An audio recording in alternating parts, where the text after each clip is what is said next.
নমস্কার, আমি শ্রাবণী 101 ব্লগের তরফ থেকে সবাইকে অনেক অনেক ভালোবাসা জানাই।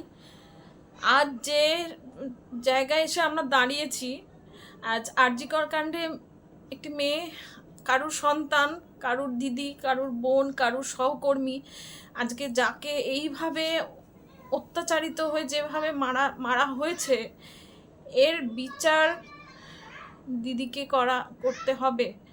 না করলে কিন্তু আজকে তার আসন টলমল।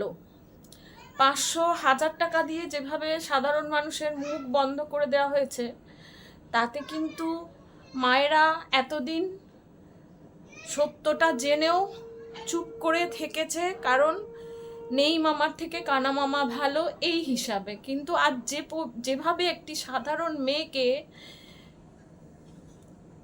মারা হয়েছে, অত্যাচার করা হয়েছে, শুধুমাত্র অন্যায়ের বিরুদ্ধে প্রতিবাদ জানাতে গিয়ে যেভাবে মেয়েটাকে মরতে হলো, এটার বিচার মায়েরা চায়।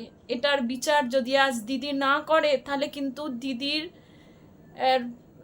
প্রতি যে আস্থা নিয়ে আমরা আজকে দিদিকে ওই জায়গায় বসিয়েছিলাম, সেই আস্থাটা আর থাকবে না, আর থাকছে না। মেয়ে হিসাবে তার সত্যতা বিচার করে যারা অন্যায় করেছে তাদের দৃষ্টান্তমূলক শাস্তি না দিলে আজ আমরা মেয়েরা তাকে ক্ষমা করতে পারবো না। ভবিষ্যতে বাংলাদেশের যা অবস্থা হয়েছে, আমাদের দেশেও এমন আগুন জ্বলে গেছে, এই আগুন নেভাতে গেলে ওনাকে সাধারণ মানুষ হয়ে বিচার করতে হবে, নাকি পার্টি পলিটিক্স করে নিজের পার্টিকে বাঁচাবার জন্য সত্যটাকে চাপা দেওয়া উচিত। এটা কি উনি চিন্তা ভাবনা না করছেন না? ইনি এখনো পর্যন্ত উনি পার্টির মানুষকে, সিপিএমকে, বিজেপি এইসব বিচার করে উনি নিজের পার্টির লোকেদের অন্যায় চাপা দেওয়ার চেষ্টা করছেন। এটা কিন্তু উনি ঠিক করছেন না।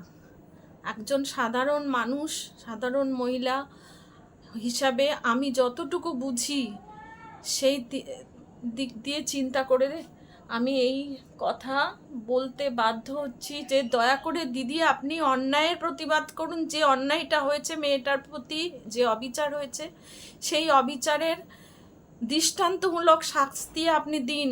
তার জন্য সাধারণ মানুষ আপনাকে মাথায় করে রাখবে, নচেত এই সিট থেকে আপনাকে নামিয়ে দেওয়া হবে। এটা আমরা চোখের সামনে দেখতে পাচ্ছি। নমস্কার।